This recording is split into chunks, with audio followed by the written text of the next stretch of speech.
Following is a production of DallasCowboys.com and the Dallas Cowboys Football Club. Let's go, baby! Are you ready for a break? Yes. Are you ready for a break? Absolutely. Ready for a break? Yeah, and so much for that. It's time for The Break on DallasCowboys.com. We were on a break! With Nick Eatman, David Hellman, Ambar Garcia, and Derek Eagleton. Hi guys, welcome to Cowboys Break, another episode that was supposed to be happening at a golf course today when the Cowboys host their annual golf tournament, but it is pouring in the DFW area, so that's kind of not sure if there's going to be a show happening later today or not. Not sure if there's going to be a golf tournament later today. But there's still something that will happen over there with the media. Jerry Jones, Stephen Jones, Jason Garrett, maybe a couple of players will talk. But in the meantime, welcome Brian Broaddus here in the show. Hello. We also have Danny McCray here with us. How are you doing? He's in the building! I like that. That was good. Oh, there we go. There we go. Ready to talk some football? Yeah, of course, always. That's life. Football is life. All right, let's start off with some questions, and then we'll get into some interesting stuff that you are doing here with the Cowboys and some camps that are going to be happening in the near future. First of all, I wanted to talk about... We're here too. Yeah, it's okay. It's okay. You guys are staples. Wasn't your name mentioned in the intro? That's a great point. You got a special intro for you. Good point. All right, That intro hasn't been accurate in like the last 3 months because we haven't all four been together, so I kind of forget about that. All I right, know. sorry, go ahead. DeMarcus Ware. He's a guy that obviously has been very close with the Cowboys, especially even last year. He came in a few times, helped DeMarcus Lawrence, helped the D-line coaching and stuff. He talked about him wanting to be involved a little more this year and coming in a couple of days a week and instructing the teams. And one of the things that he said was how he feels that this team has what it takes basically to get it done this year. And that made me think there have been several people that have come out this offseason mentioning or expressing that same feeling towards this 2019 Cowboys team. And I wanted to get your insight. Obviously, I'm one of the first to hate to start talking about Super Bowl this early in the year. But you've been here for many years. You've watched the teams. And I wanted to see, how does this team, talent-wise and mentality-wise, feel any different from any of the other years? The difference for me is the other years that were Super Bowl contending teams, I think you felt a little bit more confident at the quarterback position from an experience standpoint. But I do think this is a really good football team, and I think a lot of people forget that part because it's like, well, they didn't draft him or they lost here in the playoffs, all that. But when you think about balanced teams that have a really good running game, a good offensive line, probably great offensive line, you got playmaker at receiver, got veterans that are coming back into this like Frederick and Witten. The defense is young and fast and good. I think this is a really, really good football team that can compete. I really appreciate this situation that we're in because my opinion doesn't matter. The ownership has kind of set the tone for what the expectations are by not renewing Jason Garrett's contract. That kind of says everything you need to say right there.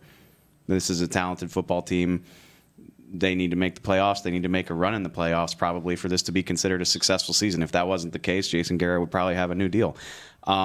Even go back, so I think most people would probably say, even though the 2016 Cowboys went 13-3, I think most fans would say the 2014 team is the best team that they've had in recent memory. Like in this iteration, in the Jason Garrett era of the Cowboys. Is that fair to say? 14.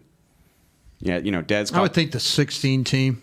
I think the 16 team. To go back to Nick's point, to win at Green Bay, to win at Pittsburgh with a rookie quarterback. Really good, but I think people have more faith in the quarterback to pick things up when things weren't going well. I thought you were going the right path the way you were talking. Well, no, let me. When you started this out, I thought you were going the right path. Let me continue down that path then. I got distracted. Point being, I think most people would say 2014 is the best team of Jason Garrett's tenure.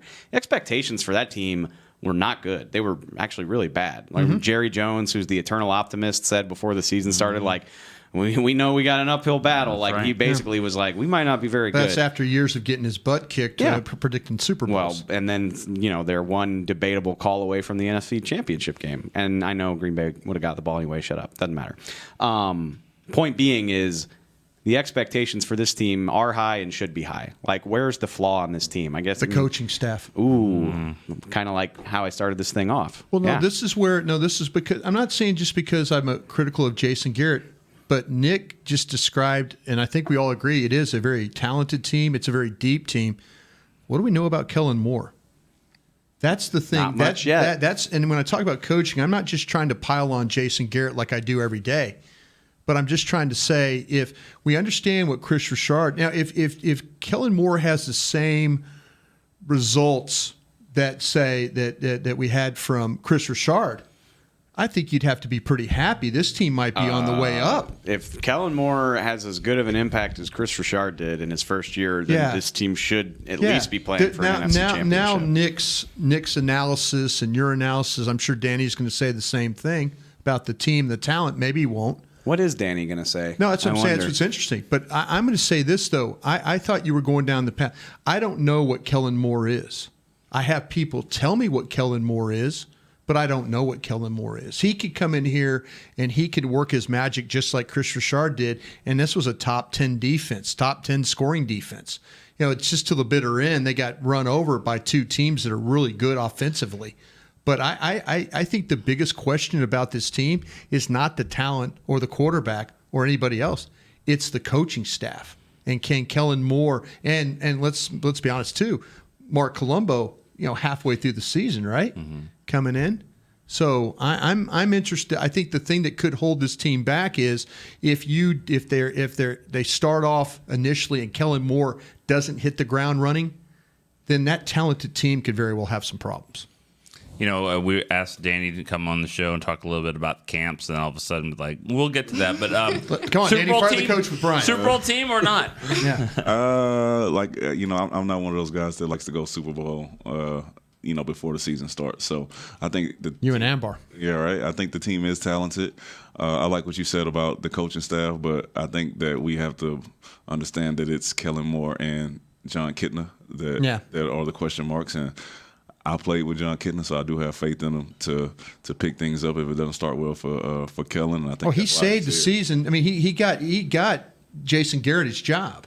Helped. 5-3 down the stretch. He got him his job. Yeah. So yeah. So I believe he can do it. And the questions on the but you don't know Kellen Moore. I don't know Kellen Moore. But I know the leader that Kitna is, and I know that he'll be in Kellen Moore's ear, and he have a lot of imprints on the offense. I don't give Danny enough credit for how old he is. You did play with John Kitna. Damn, man, that was 10 years ago. No, I just call made him out. 31. I just made 31 in March. I'm football old, not football old. And yeah, football there you go. old, he's old. Yeah, football old. No more old. But no, are you the same? What are you thinking about? Because to me, we always talk about the talent on this team. We all feel like they're doing the right things. I think where are the questions? Where are the true questions of this team? You think they could? You think they would want to upgrade safety? We don't need to go down that road for the 10 millionth time. I got some questions for you guys. Other than that, the rest of it is really on the coaching staff. Because look around. Okay, it's the NFL. Somebody that's supposed to be good is going to be bad, and somebody we're not talking about is going to be good. It happens every single year. But looking around the NFC right now, you got to say this is one of the 5 best rosters in the conference. Saints, and that's why the pressure's Rams, on. That's Eagles, why the pressure's on Jason Garrett. Cowboys. I think that's to your point. Absolutely. That's why they didn't extend him. That's exactly my point. But he helped build the roster. The expectation has been set for me. I don't have to have my own expectations. When we say coaching staff too, I think we need to point out that there is a question about. Well, there is in my mind. I don't know what other people think. I really like Dak Prescott, sure. but I don't. You're about to pay him. I hope you do. No, but I'm saying is the coaching staff better make him into the type of player that he needs to be. He can't just go out there and throw the ball around like Drew Brees and Tom Brady. He's not that type of player. They've got to make sure he's the guy that's running, flipping over, getting on 3rd and 5 and getting those 6 yards and getting him on the move and making him be the type of player he can be if they're going to pay him all that money. Goes back to Kellen Moore, Goes doesn't back it? to the coaching staff. That's when I say coaching staff, they got to be Dak friendly. Forget the other guys around him. They got to make sure that Dak can be the type of player he needs to be, and that stand him in the pocket and make him throws. They're going to lose games that way because there's coordinators that will outsmart the other team, the Cowboys, by doing that, in my opinion. And it's very rare when you see that the talent is able to surpass everything that the coaching staff is about. Sometimes, when you talk about talent, there's very few cases where you have just a group that's so talented that they will just make it happen, Right. however it is. Yeah, there's sometimes, though, there will be talent that overcomes bad coaching. Right. There's sometimes that happens. That But it's rare. It's very rare, but if you do have the type of team that no matter what situation the coaches put them in, the players will find a way to win. 94? Could very well be, yeah. Maybe, I mean, Yeah, that's not I don't not pile wrong. on Switzer there. I mean, No, you're at not. all, But you're being I mean, very honest. There will be people that give those teams. Those are Jimmy Johnson built teams, and they're saying despite Switzer's inability to really understand the pro game, that he benefited from a very talented roster. Yeah. Well, It happens. Different eras. something that people can benefit around the area and that have kids that want to be involved What with a football. segue. Way What to a go. See ya? segue. Award Let's winner talk right there. about some camps that the Cowboys are going to be hosting. Yeah, so we have our camps coming up, and then so these little guys that we coach will hopefully one day be some of the guys that are being talked about on this podcast. So we have 3-day camps starting June 3rd. They run all the way through August 7th, and 1st through 7th grade. And we get these guys in here, and they're coached by former NFL players, me being a former Cowboys player. And on the 3rd day, we have a current Dallas Cowboy player come out and speak to the kids.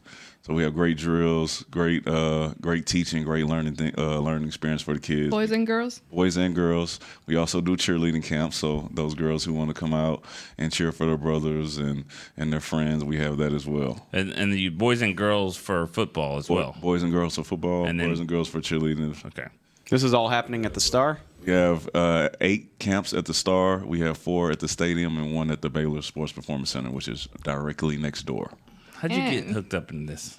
I mean, I know you. When was your last year playing? 2 years ago? 2015. 15. So And he was a binge watcher of TV. yes. We'll bring him back to do Game of Thrones another time. Yeah, exactly. All right, we could talk about this all day.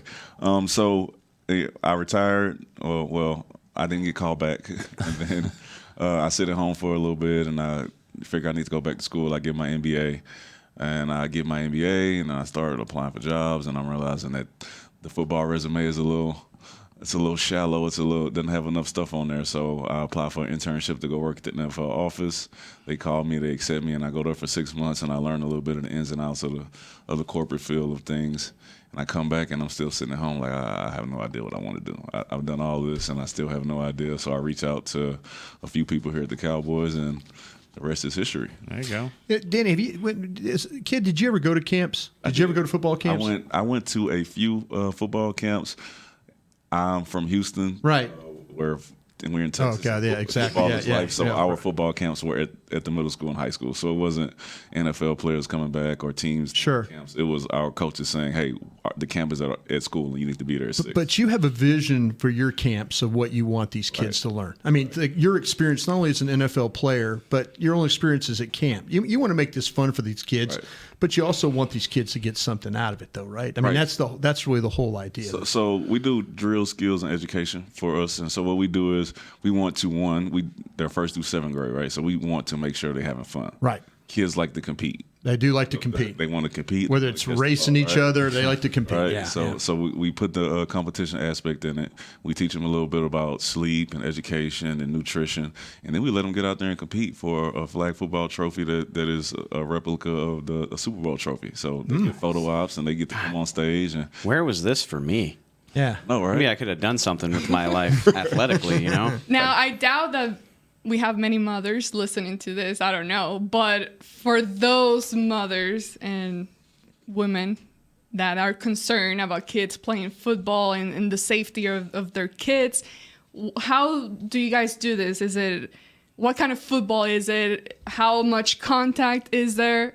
So how safe are the kids to go out there and compete if it's a kid that hasn't done it before? So one, over I believe like the last 8 years, flag football has become the biggest growing sport in the nation, right? So parents are worried about the kids getting hurt, so they're starting to let them start off in flag football, six-man football. So we incorporate flag football and those type of drills into our camps. Our camps are non-contact, so they won't be tackling each other, they won't be hitting each other, so there's no risk of that at our camps. Our skills also translate into if you have a kid who just is interested in the football but not really sure if that's what they really want to do and they're a soccer player, our drills translate into soccer, basketball. Pretty much any sport. You can get quicker, faster, and better in any sport by coming to our camps. But if you have like a big lineman that is a sophomore in high school and he's thinking, I could go and play Division I football, there's camps for that he too. He needs to come on May 18th, which is next Saturday, to our big man camp. We will have the big man camp. Look at this. So we will have former NFL linemen and defensive linemen out there coaching these guys and teaching them those little ins and outs like DeMarcus Ware wants to do here for the Cowboys. There you go. So how do people sign up for this? You can sign up. Well, you can go to DallasCowboys.com/academy, and you can find the schedule for all of our camps, and you just sign up through that.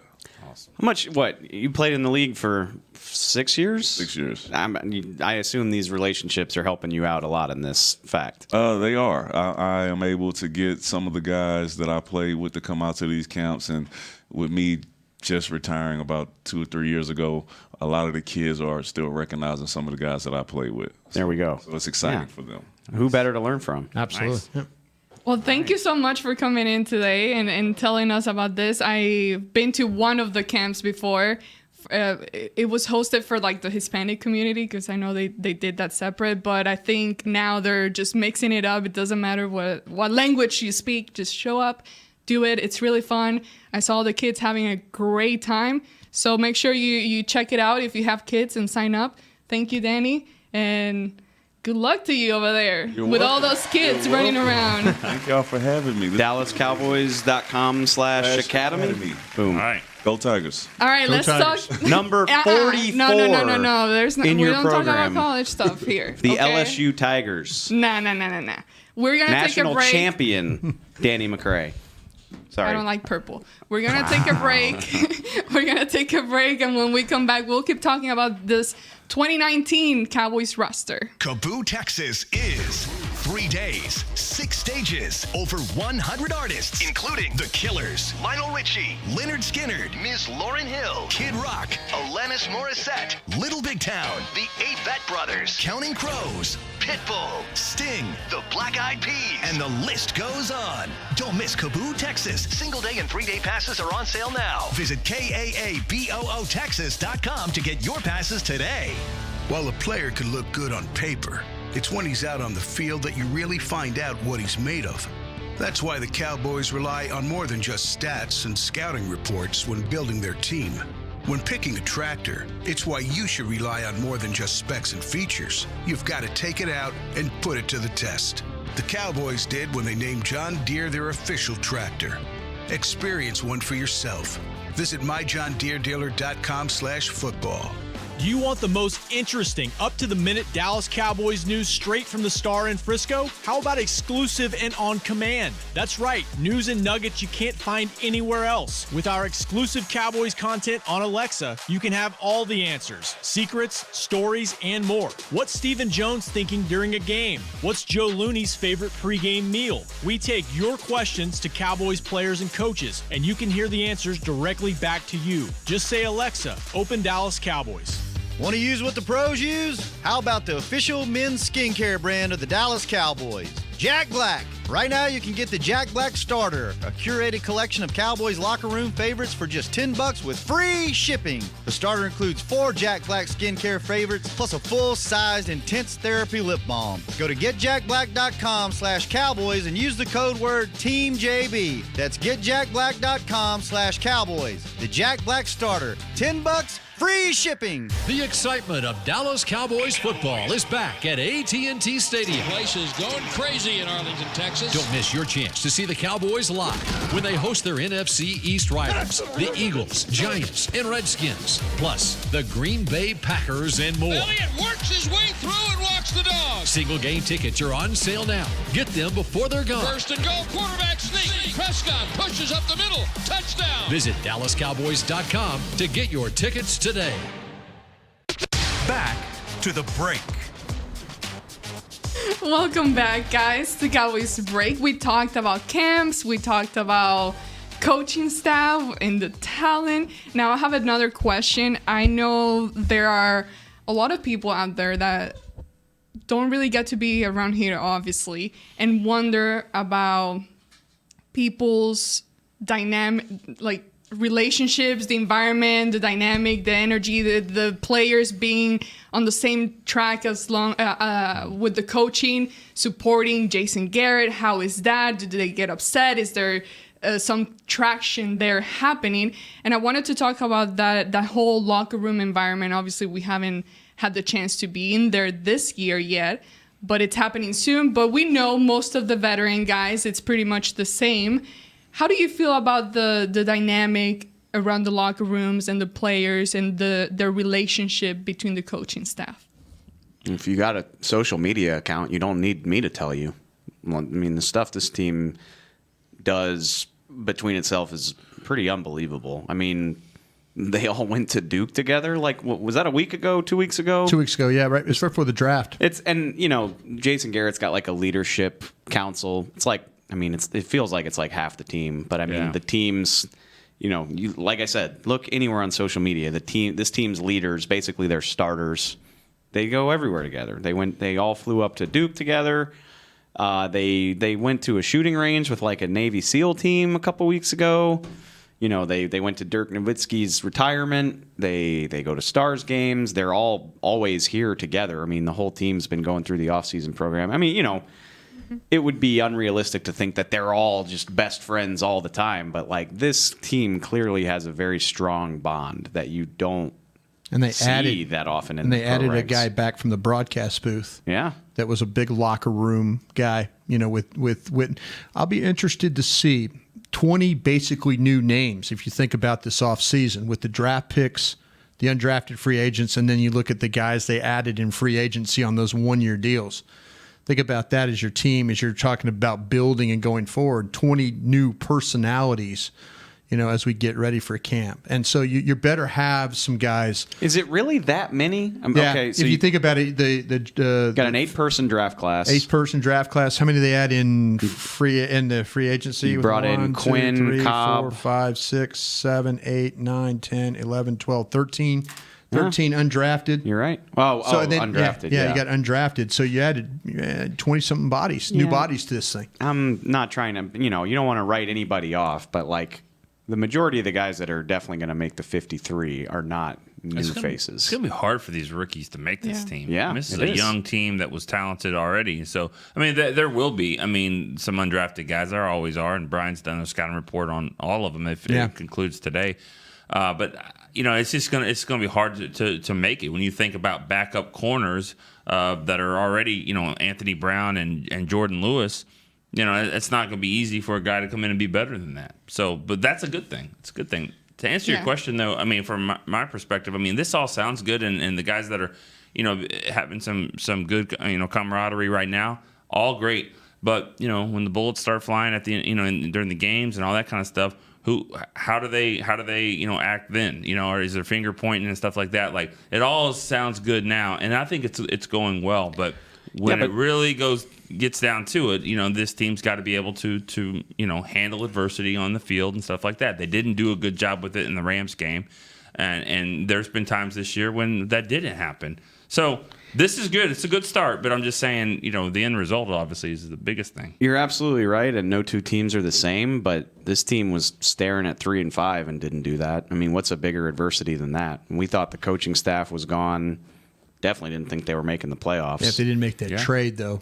It took like Steven said, an act of Congress to make that trade. That's irrelevant to this conversation. I'm just talking about the character of the locker room. Well, and guys there were a few things that popped up with the wide receiver group. You know, you had comments that maybe Allen Hurns made or Cole Beasley, and things kind of you hear whispers around. That dude's gone. Right. And I know Allen Hurns. You know, he was vaguely critical of Scott Linehan's offense, but he wasn't a and Scott is gone as well. He wasn't a problem child by any stretch of the imagination. I mean, he made those comments after a game, and then 3 days later, everybody bombarded him with follow-ups, and he was like, "Well, I didn't mean it in a bad way. That's just what happened." You know, Allen Hurns is do not confuse that guy with some sort of diva. That's just the opposite of the case. Mm-hmm. So.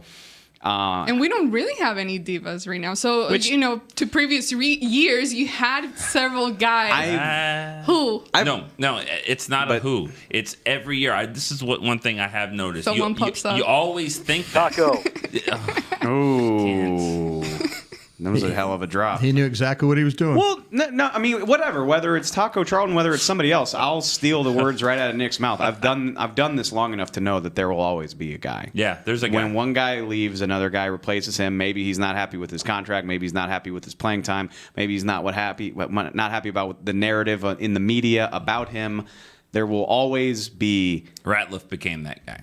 became that guy. Beasley became that guy. Yep. DeMarco Murray was that guy for a while. Mm-hmm. There's always that guy, and he'll be there in 2019. And that's my point. Great. They're going to Duke together. That's awesome. It doesn't necessarily mean anything, but I still think the character of this locker room is incredibly strong, and the important factors of it are not going anywhere. I mean, you mentioned the Amari Cooper trade. I think Amari Cooper's great for this locker room. Zeke and Dak have taken ownership of it in a way that I wasn't sure was possible. I was actually writing about that yesterday. I remember talking to him in December. Amari? No, Zeke. And he was like, well, it's not like I set out to become this leader, but guys like Witt and Dez leave and you don't really have a choice. And I know Jason Witten's back, but I think the steps that Zeke has taken to take ownership of this team are, he's not taking a back seat to Jason Witten just because Jason Witten's back. I don't think. Could Amari's contract be something that gets in the way of this locker room? I was about to say this before you said that. I was like, I'm so glad D Law's contract got done because I could see that was going down that path because why wasn't it get done? And he was holding off on doing the surgery and it wasn't looking good. And then there's going to start to be columns written about him. And then let's see how he reacts because that's what happens. These guys react to media, that's critical. So we'll see what happens with Amari. But I don't think it'll get to that point for a while here. I mean, I think that I think the contract will be done before the start of the season, honestly. Dax or Amari's? I think Amari's is. I think Amari has to get done. That you don't make the trade if you're not going to sign him until long term. You kept saying he's 24. He's 24. Well, you better sign him then. So that's going to happen. I don't know if there's a standoff here or not. I don't think we're at that point yet. I got to see that in Amari Cooper's temperament to believe it. That's just that's not his style. He even you went to the Mudbug Bash 2 weeks ago and he was like, I'm not really worried about it because they've gone out of their way to make it known that they intend on paying me. So I just assume it's going to get done.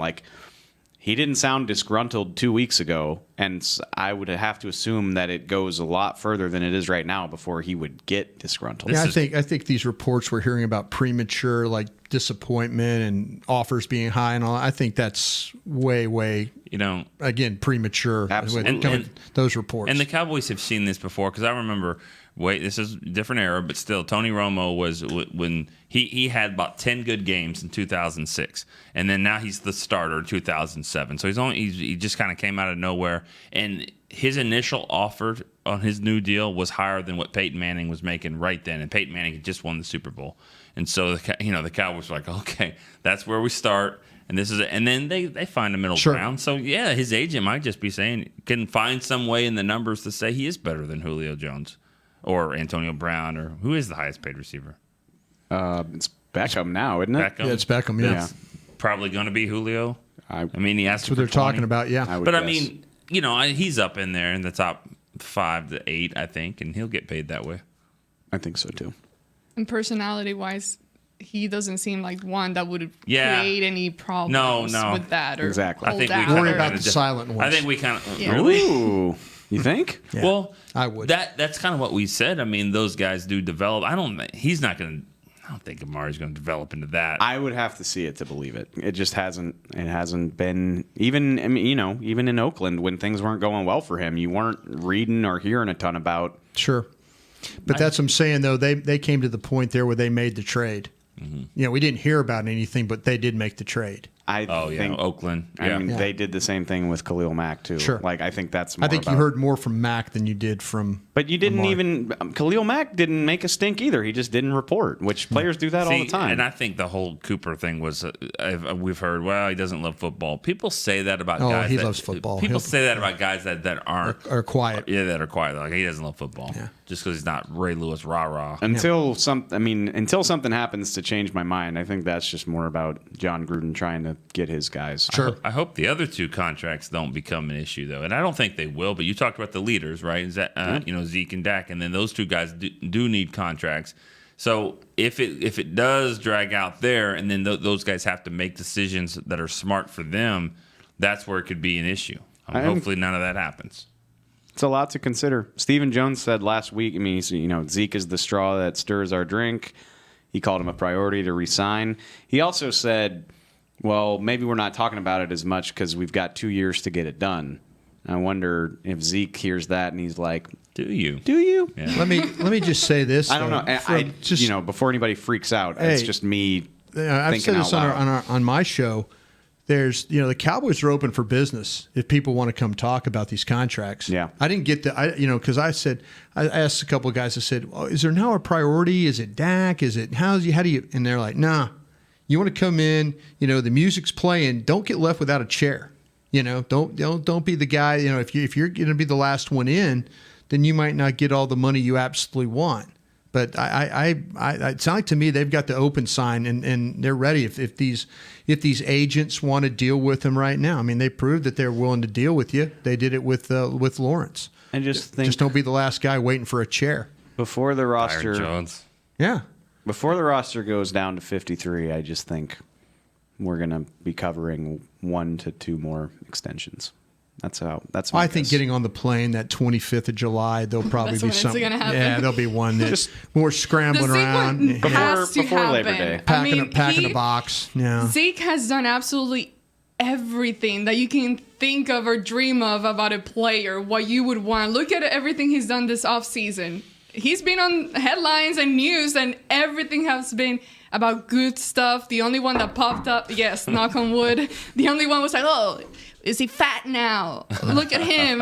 He shut that up really quick, showing a picture of himself. But he's positioned himself better than anybody. And I could not imagine how this would go further than a year from now. I do not envy them for having to figure this out because arguably the best running back in football who deserves a pay raise, one of the 10 best receivers in football who needs more years on his contract, and maybe not, there was an argument on Twitter this morning. No, Dak Prescott's not one of the 5 best quarterbacks in the NFL, but he is a quarterback capable of getting you 3 winning records and 2 playoff appearances, and he needs more years on his contract too. I don't know how you figure that out. Can I ask a question of you guys? That's typically what you do. If you're the front office and you're doing these contracts, would you worry about what you talked about in the first segment of the coach's job hanging in the balance? That if you're extending guys that some coach might not want, I'm not saying a coach wouldn't want to coach Zeke, but maybe he doesn't feel as good about Dak. Yeah, but then he can get another job. He wouldn't get this job. He wouldn't get this job. Jerry's like, you love Dak, right? Well, okay, thanks. We tried. Yeah. See you later. Okay, do you limit yourself to maybe the type of coach you're going to get then? That's true. Yes. Do you go back? Do you put your? Honestly, have you put yourself? Have you painted yourself in a corner? Having Dak Prescott makes me feel better about the coach that I would get, because that's the way this league is going. The coach that wants Dak Prescott is the coach that understands how to run that type of offense. Like Cliff Kingsbury could design an offense for Dak Prescott, and maybe that's a bad example because we don't know how good he is yet, or Sean McVay. maybe Sean McVay, maybe Dak's not his ideal quarterback, but like he can't design plays for Dak. Hold on, I think I know where Brian's really going here, but I don't. No, go ahead. Well, I mean, I don't really want to say it, but let's say there's a coach for another team right now that's a really successful coach from another team that's won Super Bowls and stuff like that. That maybe Y'all has gonna been get us in trouble. I know. I'm just saying, but maybe that he wouldn't be Dak's top priority for anybody else. If you're, it's easy, I think, to extend the defensive guys because you kind of you can either 3-4 or 4-3. You can work with that stuff. Tell that to John Gruden. He just shipped off the best pass rusher in the league. Sure. So no, I don't. He didn't want to pay him though. That was his deal. That's pretty much how the league works. Yeah. So I'm just saying though, if you're a front office, would you and again, people. I don't think it's adapting to Zeke because I think Zeke can adapt to anything you want to do. It's Dak that I would worry about if I was paying him $30 million. And you saw what happened to the Arizona Cardinals, did you? Coach just walked in there and said, listen, you pick that guy in the top 10. I can't play with him. Can't play with that cat. Got to have my own cat. What'd we do? We used the first overall pick for a quarterback that nobody really is like totally in love with. But again, it's like if you're a good enough coach, I think if you find yourself a good enough coach, you can make it happen with a player like Dak Prescott. By the You've way, seen Ambar, it in him. You've seen him make plays. You just need to coach him better. Hey, Ambar, I'd like to hire you for this job as a head coach of the Dallas Cowboys. It comes with a couple parameters. I'm going to hire your defensive coaching staff for you. And I'm also going to make you play with Dak Prescott. You interested? Yeah. It's my quarterback. Yeah. Yeah. Yeah, I can make that work. Yeah. Let's go. Okay. Where do I sign? Okay. I don't see the problem. Okay. Nick's right. That's going to be the first question. And are you going to limit yourself? Again, we saw a coach who had not a successful college record get a head coaching job and come in and completely change the direction of a franchise. I said firmly on the draft show, like that's on Arizona's GM, and I'm confused as to why that guy. You still wouldn't has put a it job. on this GM? What? Having to change direction. The Cowboys didn't just spend a top 10 pick on a quarterback. They've got their guy. Like they did. Like they think they have their guy. That's schizophrenia, is what that is to put a defensive coach in charge of drafting a top 10 quarterback, fire him a year later, and then completely reverse course. Like they don't know what they're doing, and maybe they're going in the right way right now. We'll see how Kyler Murray is. This team has designed its roster a certain way. And like I said, in this day and age where Kyler Murray's going number 1 overall, you can't find a good coach who can coach Dak Prescott? Could you get the best coach? Hold on. If you just joined us in the last 10 minutes and, Jason Garrett has not been fired. No. I mean, like, seriously, if you just joined it and you're listening about the new coach and stuff like that, like, no. Jason Garrett cut his teeth with Tony Romo. And Scott Linehan spent a healthy chunk of his career with Matt Stafford, who are completely different quarterbacks than Dak. And they made it work well enough to have 3 straight winning seasons and go to the playoffs twice, working with a guy that maybe wasn't what they really wanted to be working with. And even despite all the complaints about how much the offense needed to be changed, they still went to the playoffs twice and won a playoff game last year. That's a good point. That's a really good point. You can't go find a guy who knows how to work with this type of quarterback. I don't believe Unless it. you don't trust on your own coaching abilities if you're a coach. Which I'm reluctant to even say then this. why couldn't the guy, you said schizophrenia, why couldn't the guy then in Arizona play with that quarterback? He probably could have. Why couldn't he? He probably could have. He could have, but he saw an opportunity to get a guy who's tailor-made for what he wants to do. And he said, why did you bring me here if not to help me out? Well, they brought him here to try and get the quarterback they drafted. He was hired. He was hired. Do you know that? Oh, I have an idea. Sure. I mean, he was hired before Murray declared he was hired on, for the NFL draft. I think draft. He was hired on December 31st. He was hired way before Murray. He was hired because Pat Mahomes went crazy in the NFL. Absolutely. And so it's like, if you can recruit that guy. And his best friend is widely considered the best young coach in the league. McVay. So they're buddies. I hate not being able to know whether or not we've seen Dak reach his full potential or not. Because 3 years, of the coaching. That's what gives us. That's what gives us something to talk about. You still don't know. 3 years, huh? Yeah. Why do you act like that bothers you? No. I'm just saying. Everybody's kind of your face. I am. I'm a little smirk. Well, let's say this about it. I mean, he was a late 4th round pick, and so he's been way better than people thought. Oh, for sure. So I think you got to give somebody some credit here. There's definitely credit there. Let's go through all the top 10 picks who were like completely polished products after 3 years. Mahomes, oh yeah, great, awesome. Mahomes is a beast. Sure. Name the other ones, because Tom Brady wasn't Golf looks that. pretty good. We'll all have of a sudden. break to discuss it all. Yeah, okay, And then cool. Break and we discuss it. Yeah, we'll have a break. Thank you, Nick. We'll discuss this, break it down to 5 Got a game, guys, and then Brian has some fun questions for us when we come back. Your new apartment's big. Such a great deal. It's okay. Just okay? What's not too... Right above the subway! Well, I bet you don't even notice it after the... That's my neighbor, Angus. A deal that's just okay is not okay.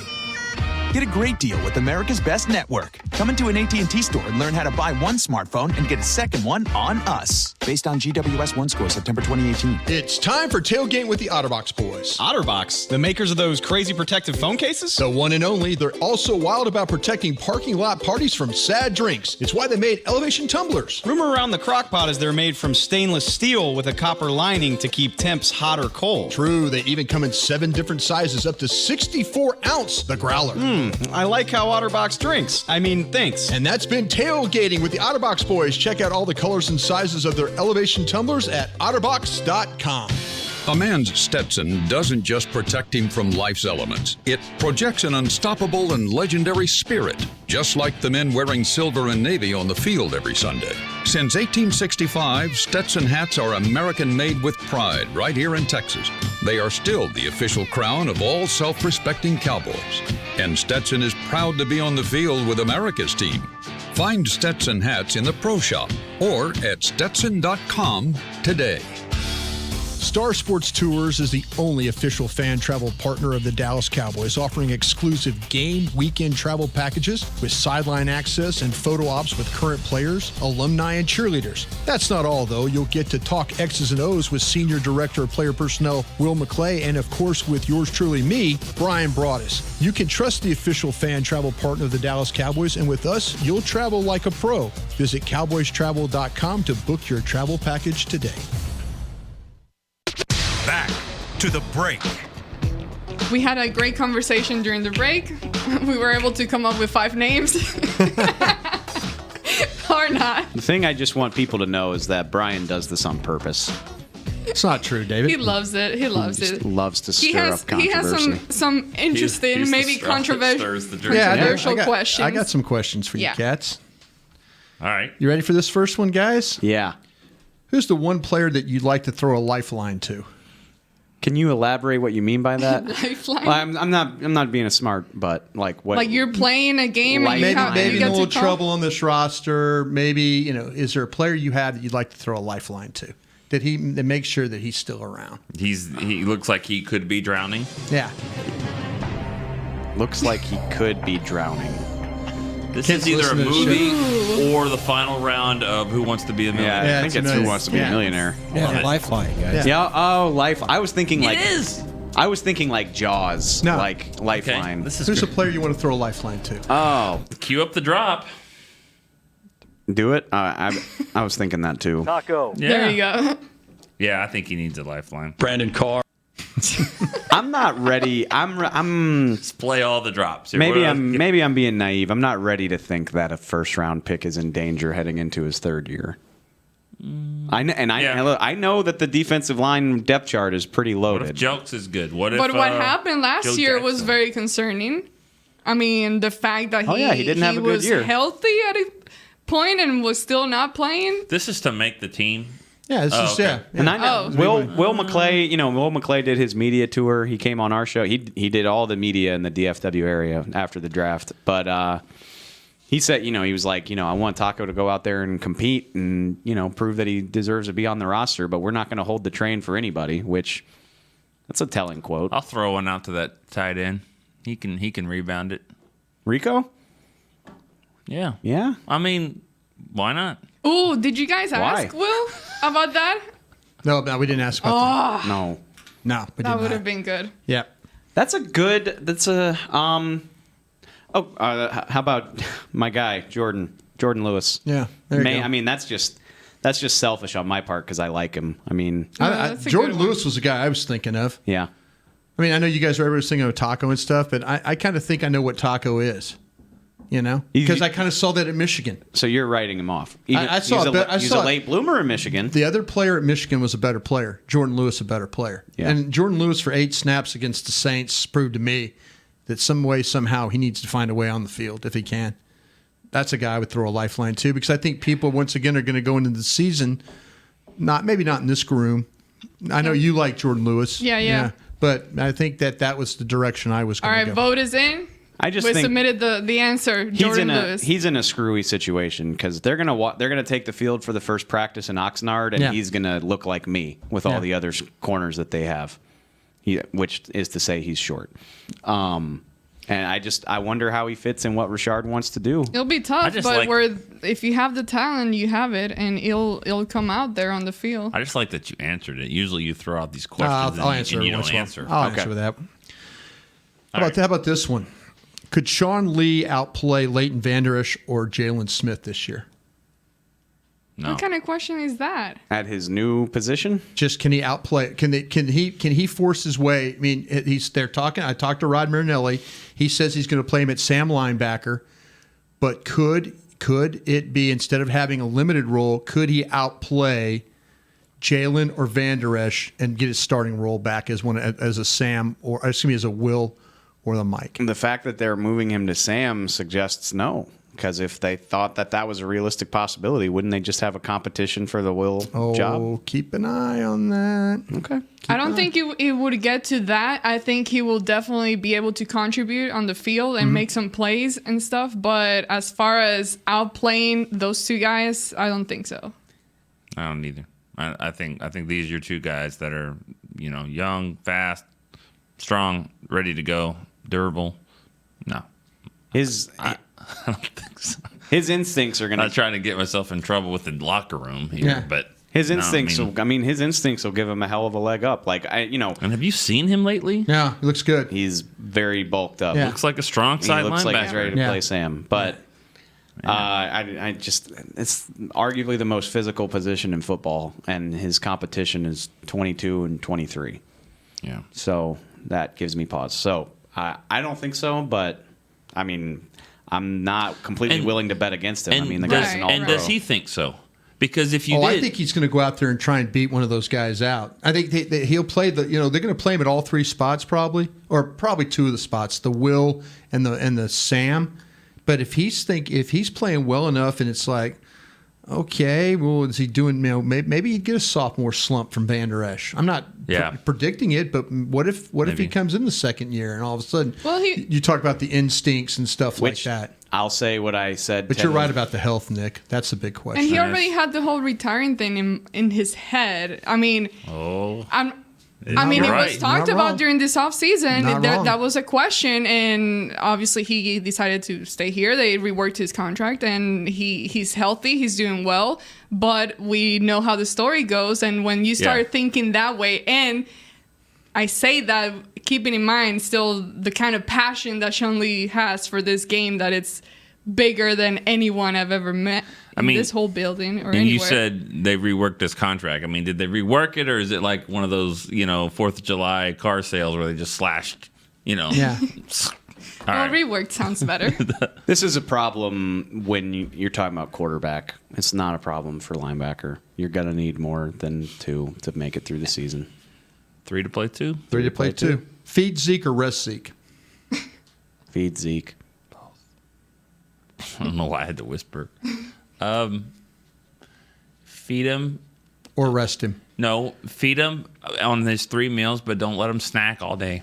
He needs 3 good, because then you pass out on the couch. Right. Feeling full. He and doesn't. Then you He just just eat all day long, but he eats 3 strong meals, and then when you think about he needs a snack, then give the ball to Mike Weber or Tony Pollard. He needs a backup who's capable of playing. Boy, has that narrative changed in a year? But I'm still like, I'm not. No, think about it. But I'm not worried. In a year, we were all like, oh, they've got, man, you're never going to take him off the field. Keep giving him the ball. Give him the ball. And now we're at the point where it's like, man, we had better find somebody to back that up, don't we? I still feel that way. Like, all things being equal, he should be out there. Because everyone has that feeling when Rod Smith would go in the game and be like, oh, yeah. Not only that, but... And they probably still will with whoever. Alfred Morris too. He's a warrior, but how many games did it look like his ankle was dinged or his knee was dinged? Oh, he was not as quick as he had been in the past. Right. Yeah. And you need a guy who can viably shoulder some of that load. But I mean, if he's healthy and fresh, then I want him on the field. I didn't even hesitate. Feed him if he's healthy to be fed. Agree, 100%. I mean, poor guy. You see him coming off the field last year, and you can just feel for him and how tired he is. Again, amazing talent. He has so much power that he was still able to come back and play and keep going. But I think the Cowboys can benefit a lot more if they have a good backup. Going to be That's an interesting narrative. Which I said this already. In the spring, it sounds great. Pollard is your kind of do everything guy. He's got some real juice. He's a home run hitter. He's a receiver. And Weber, they had a higher grade on him than where they got him. Right. In reality, they drafted Switzer in the 4th round and couldn't do anything with him. They traded for Tavon Austin, couldn't do anything with him. And Darius Jackson, who has 6 NFL carries to his name, was drafted higher than Mike Weber. So you can't tell me right now that they definitely upgraded the position. Maybe they did. I hope they did. They think they did. But we'll see. That's how I feel. See, Kellen Moore. Let's see. Speaking of Kellen Moore, first thing you're going to look for in Kellen Moore this year? Honestly, just move people around. I don't miss Lucky Whitehead, but I miss what he did, I miss that element. I miss the misdirection. Like the Rams, that was the last game we got to watch, and that's what stands out in your head is, you set up C.J. Anderson all day, and then when the game's on the line, you do the wide receiver end around to pick up the first down. Or the quarterback runs for the first down to kill the game. Give me that. That's the thing, and that's something. What he's talking about is something you can see in training camp. What I'm talking about is something we'll see in the first game, and that's Dak running the ball. We won't see it at any point in preseason, and when we shouldn't. But I want to, when it's there to run the ball, and some of those misdirections where he, design reads design runs for him. I just want to see him a little bit more with the ball, but we won't see that until we get to the season. So have fun. This is a young team. Yes. Have fun on the field. Obviously, being smart about it. When by that, what I mean by that, football is still fun. Yes, it's very fun. No, nothing about this season. Have fun. You have a young team. Just be creative. Get out there. Try different things. Obviously, you have enough time to get prepared. You have training camp. You have preseason to plan everything out. When you go out there, don't keep that same old mentality that the team has kept for years. Just go out there, try new things, and have fun because it will just happen. Don't be predictable. That's it. It sounds great. It sounds amazing. It sounds great, but Jason Garrett's got a 1-year contract Garrett's on the line. He's like, well, we had fun. Yeah, we had fun getting fired. Yeah, had a lot of fun. Only one season I've covered would I describe as fun, and it was when they won 11 games in a row. Yeah.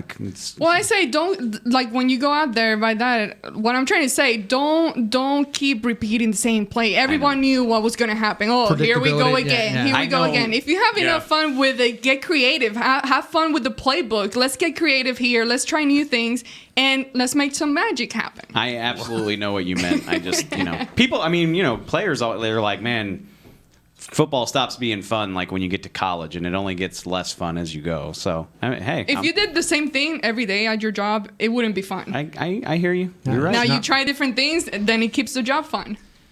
Is this front office going to regret not drafting a safety at the 2nd round this year?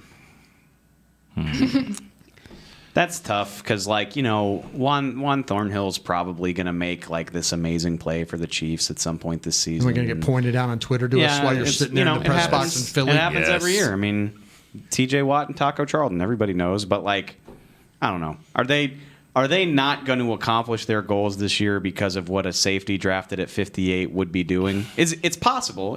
Of course, it's possible. Leighton Vander Esch, nobody thought he'd be a Pro Bowler. But I don't really think so. I mean, when you think about Tyrone Crawford's contract and Antoine Woods is going to need a new contract coming up, and I not having David Irving, I just think that it was. I mean, I was all about Juan Thornhill, but I know why they did it, or I think I know why they did that. So they want to just keep those defensive those tackles. They had their choice of guys, though. Yeah, they really did. They had their choice. They have just never put a high priority on safety like we all have. They just haven't. Clearly. Right. And not, I mean, yeah, it's not the situation as is not good enough. But like I said, I don't know. I don't think Juan Thornhill's gonna be the difference. Maybe they think Xavier I don't think Woods is they ready. will regret it. I don't think they would. No. Even if they do, They think Xavier Woods has hung the moon. They could regret it on day 5 of training camp. They could regret it, and they'll never tell us. So it doesn't matter. But I think they'll never tell us. Just like they say, well, we don't need a number 1 receiver until they actually until they make a trade for the first round one. Yeah, true. Right. More likely a third quarterback or a fourth tight end. Ooh, that's a good question. Because if you're talking about a team that's extremely deep, ooh, you're getting down to the 53rd spot. That's Fourth tough. tight end Fourth tight end. or third quarterback. Fourth tight end. I don't need a third quarterback anymore because Mm-mm. Mike White is my backup, and if he's not my backup, if he's not better than Cooper Rush, then I don't want him anymore. That's just me. I'm sorry. I don't think You got something. You don't there? need 3 quarterbacks. Not those 3. That's tough because these are not black and white situations. Like, you're talking about the most important position in the game, and then a very special case in Rico Gathers where, like, does his resume justify the roster spot? No, but does he have this undeniable talent that a lot of players don't? And maybe does he have the favor of the general manager a little bit? Yes. So I don't know. That's tough. I think he still has it.